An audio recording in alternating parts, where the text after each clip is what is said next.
लगता है कि कुछ रिपीट हो रहा है। आए हैं कि जब मैंने किसी भी लड़की को इंट्रोड्यूस किया है तो पूरी तरह से एक अजीब तरीके से देखती है उसको, और लड़की भी उतनी घबराई होती है कि मेरा क्या होगा।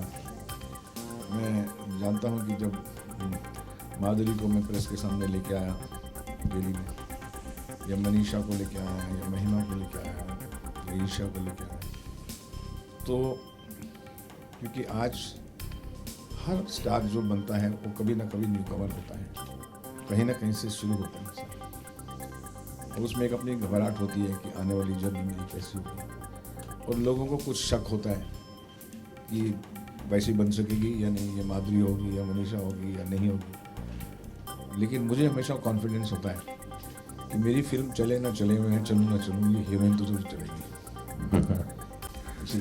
और वो उसकी भी सफलता जो है मेरी सफलता है, उसकी खुशी मेरी खुशी है।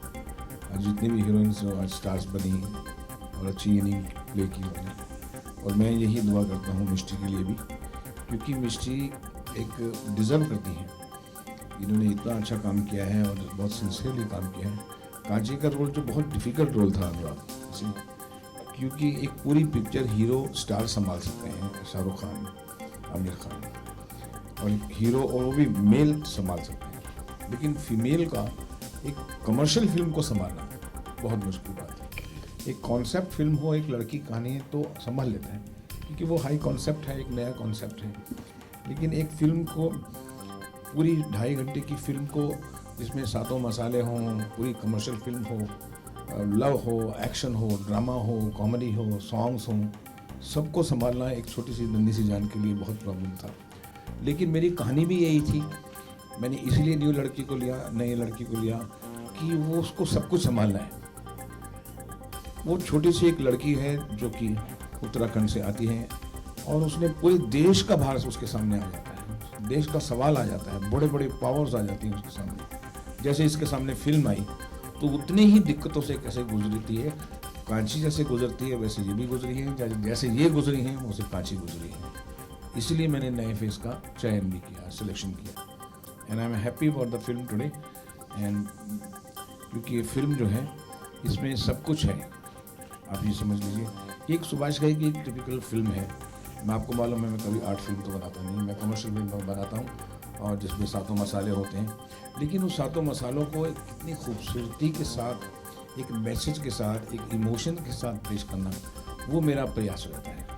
कभी मैं फेल होता हूँ, कभी पास होता हूँ, लेकिन प्रयास मेरा होता है कि सातों मसालों की फिल्म का एक खूबसूरत तशरीह, खूबसूरत तरीके से कैसे पेश करूँ ताकि वो आने वाले 10, 15, 20 साल तक भी ज़िंदा रहे। मुझे खुशी है कि मेरी पुरानी फिल्में भी आपको याद हैं, और ये फिल्म भी है एक आखिर में, शुरू में क्रिटिसाइज़ होगा लेकिन आखिर में याद रहेगी बहुत दिनों तक, क्योंकि इसमें एक रूह भी है, इसमें इमोशंस भी है, और इसमें एक मैसेज भी है। और मैं क्या इंट्रोड्यूस करूं बाकी लोगों को, अनुराग जी को तो सब जानते हैं कि आवाज़ के बादशाह हैं और बहुत प्यारे स्टार्स हैं। जैसे फिल्म स्टार्स होते हैं वैसे रेडियो स्टार्स भी होते हैं। अब यह है कि रेडियो स्टार्स का फेस नहीं आता, और फिल्म स्टार की आवाज़ कैसे भी हो तो चल जाती है ना। इस्माइल जी ने हमारा बहुत खूबसूरत म्यूज़िक दिया, इरशाद जी ने, मुझको लगता है कि कांची का जो भी जितनी सिचुएशंस थी, जितनी उनकी भावनाएं थी, हर तरह का चैलेंज मैंने दिया है उनको इस फिल्म में। इसमें आइटम सॉन्ग्स भी हैं, इसमें माँ की इमोशंस के सॉन्ग भी हैं, इसमें लव सॉन्ग भी हैं, इसमें क्लासिकल भी है, वेस्टर्न भी है, सब तरह के गाने हैं, चैलेंजिंग सॉन्ग भी हैं। एम आई राइट सर? तो सातों मसाले के तो इन्होंने 7 गाने तो लिख दिए हैं, तो ये भी पास हो गए हैं, ये भी पास हो गए हैं, ये भी पास हो गए हैं। अब मैं रह गया, सिर्फ उसका फैसला आप सब लोगों को करना है कि मैं अभी पास हुआ या नहीं। जब अगर अच्छी रही फिल्म तो आपकी फिल्म रहेगी, डोंट वरी, और बुरी रही तो जी नहीं, बिल्कुल गलत है। अगर अच्छी फिल्म जब हिट हो जाती है तो सबकी फिल्म हो जाती है, और जब फिल्म नहीं हिट होती है तो एक डायरेक्टर की फिल्म रह जाती है। आज युवराज और किसी की जिम्मेदारी कौन ले रहे हैं? सुभाष घई ले रहे हैं, और तो कोई नहीं ले रहा है। ये बात है। लेकिन आज जो म्यूजिक लॉन्च हुआ, आप सभी को बता दूं कि आज एक गाने का हम लोगों ने मुहूर्त किया, एक गाने का, और इसे इस्माइल दरबार साहब ने कंपोज किया था। ये कांची जो है एक स्टोरी रूरल गर्ल की है, रूरल गर्ल की अपनी हिम्मत, करेज, साहस, इंटेलिजेंस, कॉमन सेंस, एग्रेशन, जो खूबसूरती, ब्यूटीफुल। तो एक पैराडॉक्स होता है रूरल गर्ल की कि वो फ्रेजाइल ब्यूटी भी होती है और वो अग्रेसिव भी होती है, वो फूल भी होती है, वो गुलेल भी होती है। वही है कांची। तो कांची के लिए क्या स्पोर्ट्स हो सकता है? एक साइकिल, एक आम आदमी का साइकिल, और वो साइकिल में जो जीतती है रेस, और उसके सामने जो फॉल, साइकिल रेस के टाइम पे जो उसे फॉल प्ले करने की कोशिश करता है और उसकी जो पिटाई करती है, वो है कांची। साइकिल रेस जीतना उसके लिए इम्पोर्टेंट नहीं था, उसके लिए था कि राइटफुली साइकिल जीती जाए, और ये उसका कैरेक्टर पहली रील में हम लोग स्टैब्लिश करते हैं। इसीलिए वो बताया जाता है कांची रे कांची, कांची रे। ये फिल्म साइकिल की रेस की नहीं है, ये फिल्म ये है, ये फिल्म कांची की जिंदगी की अपने एक इस्टेब्लिशमेंट के साथ और बड़ी बड़ी पावर के साथ लड़ने की कहानी है कि किस तरह से कि जो लोग सप्रेस हैं, आज इतना गुस्सा लेके यूथ बैठा हुआ है, इतनी प्रॉब्लम्स, इतने फियर लेके बैठा हुआ है, तो वो यही कहना चाहती है कि आप डर के मत रहो, fear no evil, do what is right, fight for the right. You see this is what she wants to say. पूरा गांव एक पॉइंट पर आके हार जाता है कि जो बड़ी बड़ी पावर है उनके सामने बात नहीं करनी चाहिए, और ये बोलती बात करनी चाहिए। और ये अकेली लड़की बड़ी बड़ी पावर के सामना करती है और किस तरह से उनको कारपेट उनके नीचे से खींच लेती है और उनको गिराती है, एक अकेली। पूरा पूछोगे अब उसका नाम कांची। देखिए, सबसे ज़्यादा तो पहले मेरे जहन में ये आया कि इस्माइल दरबार तुम 8 साल के बाद फिल्म कर रहे हो। जी जी जी। और अगेन आपको सुभाष जी ने वो इज्जत दी है, तो आप बिल्कुल उस कांची के कैलिबर का म्यूज़िक आपको देना होगा, जिस तरह इस कहानी का किरदार है कि कैसे वो बड़े बड़े लोगों से भिड़ जाती है। जी जी। उसी तरह इस्माइल दरबार तुमको भी अब बहुत लोगों से भिड़ना है। तो बस वो एक एनर्जी थी, वो एक आग थी जो इतने दिनों से अंदर बसी हुई थी, उसको बस मुझे मेरे हिसाब से हिंदुस्तान के एक बहुत गुणी म्यूजिक डायरेक्टर्स में से है। चाहे वो 8 साल नहीं काम किया या हर साल काम किया, वो फर्क नहीं पड़ता है। फर्क क्या पड़ता है कि गुण कौन है। गुणी जो है इस्माइल जी के बारे में कोई क्वेश्चन नहीं कर सकता। तो इसीलिए मैं सब म्यूजिक डायरेक्टर्स को छोड़ के इनके पास गया कि देखिए मुझे ऐसा म्यूजिक चाहिए जो धरती से जुड़ा हो, जो अर्दी हो, क्योंकि कांची अर्दी है और मुझे मालूम है कि आप बहुत खूबसूरत म्यूजिक देंगे। लेकिन होता क्या है कि मैं हमेशा अपने आप को यंग महसूस करता हूँ, मैं उम्र में नीचे होता चला जाता हूँ। अगर आप समझे मेरी उम्र क्या है तो मैं कहूँगा 24 से ऊपर नहीं है, शायद ये मेरी सीनियर होंगी। लेकिन इस्माइल जी जो हैं, मेरे इनके सामने जब म्यूज़िक कंपोजिशंस चलती रही तो थोड़ा सा ये था कि ये जितने सात्विक संगीत की तरफ जाते थे, मैं उसी तरह से उनको कमर्शियल म्यूज़िक की तरफ लेके आता था। तो हमारी दोनों भिड़ंत यही रहती थी कि ये क्लासिकल की तरफ, मैं बोलता नहीं इतने राग नहीं, इतनी मुर्कियाँ नहीं, इतनी मुर्कियाँ नहीं, इतनी मुर्कियाँ नहीं, ऐसा बजाइए जो कि बच्चे भी गाना गाएं, जो आम आदमी भी गाना गाए, जो कि हर सरल हो, सहज हो, उस तरह से हैं। और अल्टीमेटली हम दोनों का कॉम्बिनेशन बहुत अच्छा रंग लाया है, ऐसा मैं महसूस करता हूँ। कांची, जैसा कि सुभाष जी ने बताया कि वो आज की लड़की है, वो आज की लड़की वैसी है जो मोहब्बत में नरम भी है और नफरत में गर्म भी है। वो उस तरह की लड़की है जो अपनी चुनौतियों को सीधे स्वीकार करती है सामने से। तो सुभाष जी के पास एक तस्वीर थी दिमाग में, मैंने जो किया वो मैंने शब्द चित्र बनाया कि शब्द अगर कांची का चित्र बनाए तो किस तरह की तस्वीर बनेगी तो वो मैंने उसका कैरेक्टर ढालने की कोशिश की। इसीलिए जब गाना बढ़ता है आगे, वो कहती है कांची यूं तो कांच के जैसी, तेज भी है पर आंच के जैसी। आंच भी है उसमें, कांच भी है। वो बहुत अच्छा लग रहा है कि इतनी बड़ी हस्ती के साथ बैठने का मौका मिला हमें। मतलब आगे जो भी हो, अभी के लिए तो बहुत अच्छा है। देखिए, डांटते तो वही है जो प्यार करते हैं, ये प्यार भी अपने एक्टर से बहुत करते हैं, डांटते भी है, तो दोनों मिला के वो खट्टा मीठा रिलेशन सा होता है सबके साथ। बहुत सारे सीन्स इन्होंने अप्रिशिएट किए। एक्चुअली जब हम लोग शूटिंग कर रहे थे तब हमको एक्चुअली वो समझ में नहीं आता है कि अप्रिसिएशन भी क्यों कर रहे हैं, डांट भी क्यों रहे हैं, क्योंकि एज सच हम न्यू कमर्स है।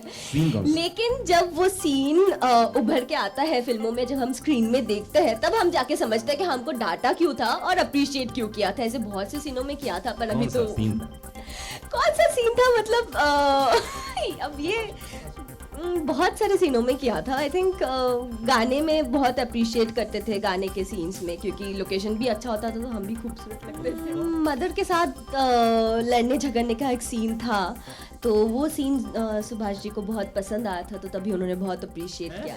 जी नहीं, बिल्कुल नहीं। देखिए मुझे कोई टेक्निकल ट्रेनिंग एक्टिंग की भी नहीं है, तो मैं बस ये मानती हूँ कि जब मैं वो कर रही हूँ सीन, मैं खुद को उस रंग में ढाल लेती हूँ।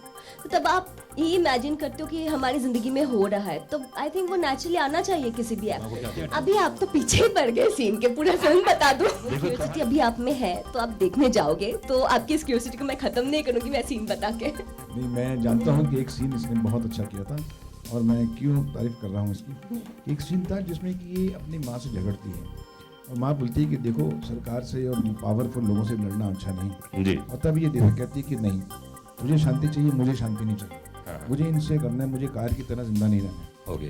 तो वो सीन मैंने लिखा था, पूरा 1.5 पेज का सीन था, 1.25 पेज का। तो मैंने इनको दिया, और हमें बहुत जल्दी शूटिंग करनी थी क्योंकि सन जा रहा था वहाँ पर ऑर्डर में। मुझे अभी तक याद है कि इस लड़की को सीन दिया और ये वहाँ गई, उसने पूरा सीन पढ़ा, और 15 मिनट के बाद ये रेडी हो गई। और वो पहला टेक, फर्स्ट टेक, हमने हाथ में ही कैमरा रखा था, 2 कैमरे थे हाथ में रखे ताकि परफॉर्मेंस जो है कैरेक्टर आए। और मैंने इसको बोला just go, don't take instruction, just burst. तो मदर के सामने आज तुमको बोलना ही है जो सच बोलना है। और उस वक्त इसने जो सीन किया, तो एक ही टेक में 1.25 पेज का पूरा लाइन इस लड़की ने बोला, और पूरे यूनिट ने क्लैप कर दिया। और आप सीन देखिए उस फिल्म में, वो सीन फिल्म की जान है, और वही इस फिल्म का एक मूल सीन। देखिए कांची का स्क्रिप्ट लिखने के बाद मेरे पास बहुत बड़ी जिम्मेदारी आती। क्या हुआ, स्क्रिप्ट में बहुत ही लगा कि प्रोडक्शन बहुत बड़ी होनी चाहिए, इसमें बड़ा एक्सपेंडिचर चाहिए, तो उसके लिए स्टार होना बहुत ज़रूरी था, क्योंकि स्टार से ही फिल्म बिकती है, स्टार से ही पैसा मिलेगा, तो इतनी बड़ी प्रोडक्शन बना सकते हैं। अब चैलेंज ये था कि मैं जब पूरा स्क्रिप्ट पढ़ता गया तो मुझे लगा कि इसमें स्टार नहीं होना चाहिए, बिल्कुल नहीं होने चाहिए। मेरी दोस्त कतरीना भी हैं, करीना भी हैं, प्रियंका चोपड़ा हैं, विद्या बालन हैं, सब मेरे फ्रेंड्स हैं, they all want to work with me. लेकिन मेरे जो स्क्रिप्ट जो है वो मुझे डिमांड करता रहा कि इसमें आप प्लीज़ किसी स्टार को मत देना, इसमें नई लड़की का होना ही बहुत ज़रूरी है। और इसीलिए मैंने 340-50 लड़कियों के ऑडिशंस लिए, और एक पॉइंट में मैं हार गया, तो मुझे लगा कि मैं कांची नहीं बनाऊंगा जब तक वो कांची जो मैं सोच रहा हूँ, जो चित्र है मेरे दिमाग में, वो नहीं आ रहा है। कंप्रोमाइज़ नहीं करूँगा मैं। एक बहुत बड़ा चैलेंज था, क्योंकि ये चैलेंज बहुत इंपॉर्टेंट डायरेक्टर के लिए होता है कि जिस वक्त कांची आएगी स्क्रीन के ऊपर, वो एक अपना फ्लेवर, अपना नया रूप लेकर आएगी। आप किसी भी स्टार के साथ बनाएंगे तो आप वो स्टार उस तरह से बिहेव करेगा कांची की तरह। जैसे मैंने फिल्म परदेश बनाई थी, उसमें मैं माधुरी दीक्षित को भी ले सकता था। हमारे प्रोडक्शन वालों ने, हमारे बिजनेस वालों ने कहा कि नहीं, आप स्टार लेंगे तो पैसा मिलेगा। जैसे कांची में भी कहा, मुझे बहुत फोर्स किया मेरी कंपनी ने कि आप इसमें स्टार लीजिए, अदरवाइज ये पिक्चर के लिए हमको बहुत भारी पड़ जाएगा, यू प्ले सेफ। मैं बोला मेरी सेफ्टी यही है कि मैं अच्छी पिक्चर बनाऊँ, उनको पैसा नहीं चाहिए। और इसलिए परदेश में अगर आप देखिए माधुरी होती तो कैसी लगती, मैंने उस वक्त नई लड़की थी ना। आज भी मैं दावे से बोलता हूँ कि अगर आप जब पिक्चर देखेंगे तो आप खुद ही बोलेंगे कि कोई भी स्टार इसमें फिट नहीं हो सकता था, सिर्फ मिस्टी ही फिट हुई। जी देखिए, डर तो नहीं था, लेकिन जब कांची की बात उठ के आई मेरे सामने, तो मैंने इसका जो टीज़र आप लोगों ने देखा होगा, जो पहले रिलीज़ किया था, वो मैंने देखा। तो उसमें जो संगीत था और जैसे जैसे वो कैरेक्टराइजेशन जैसे इन्होंने बोला हुआ था, कहीं ना कहीं मुझे भी अंदर से लग रहा था कि मैं शायद लाइक इसमें फिट हो जाऊँ। तो एक कॉन्फिडेंस थी। फिर जब हम इनसे मिले तो सब होता गया जैसे किस्मत ने चाहा। देखिए, कांची और मेरे में ये फ़र्क है कि हम दोनों का बैकड्रॉप जो बैकग्राउंड है वो अलग है। She comes from the rural area, I belong to the urban society. But I think Kanchi एक आम लड़की है, और हर आम लड़की का कहीं ना कहीं उसके साथ ताल्लुक है। तो कोई है जो एक्सप्रेस कर पाते हैं, जैसे कांची ने एक्सप्रेस किया है, शी फॉट बैक, और कोई है जो नहीं कर पाते हैं। तो कांची एक इंस्पिरेशनल स्टोरी है जो हर आम लड़की को या आम यूथ को इंस्पायर करे कि जो उनके दिल में है वो दिल में ना रखे, उभर के आए उनके दिल से, और वो अपने लिए और अपने सोसाइटी के लिए कुछ करे। तो आई थिंक कांची से हर कोई कहीं ना कहीं रिलेट कर पाए। रिसर्च तो एसजी ने किया, लेकिन आई थिंक जब हम वहाँ पे गए एज कांची, नॉट एज मिष्टी, तो रिश्ता अपने आप बन गया। खूबसूरत वादियाँ थी, खूबसूरत कांची थी, तो रिश्ता अपने आप बन गया। अच्छी वैन थी, फर्स्ट क्लास अच्छा फूड था, अच्छा होटल रहने को था, अच्छा डायरेक्टर था, अच्छे म्यूजिक था, तो ऑटोमेटिकली वो जो मिष्टी थी वो कांची बनती चली गई। मैं नैनीताल गया, हम लोग एक सिगड़ी गांव है वहाँ किया, बहुत सी जगह हमने पूरा। मैंने नैनीताल तो मैंने पहले कृष्णा भी की थी, और तो मुझे काफ़ी लोकेशन वहाँ की अच्छी लगती हैं, तो काफ़ी जगह की हम लोगों ने अलग अलग। ये है कि भी आज आपने, thank you very much for coming, आज आपने पहला एक फर्स्ट सॉन्ग सुना है और एक पहला नोट पिक्चर के बारे में जाना है कि पिक्चर क्या है, लेकिन अभी हम पूरी एल्बम रिलीज़ करेंगे 18 मार्च को होटल सोफिटल में, और आप सबको मेरा इनविटेशन है, प्लीज़ वहाँ आइए और पूरी फिल्म का गाने सुनिए, और फिर एक एक गाने के पीछे क्या क्या कहानी है वो हम आपको आहिस्ता आहिस्ता रिवील करेंगे, जो इनलाइटनिंग भी होगी, एंटरटेनिंग भी होगी और कुछ नई बातें भी समझ आएंगी आपको। तो 18 मार्च का हम लोग फिर मुलाकात करेंगे। Thank you.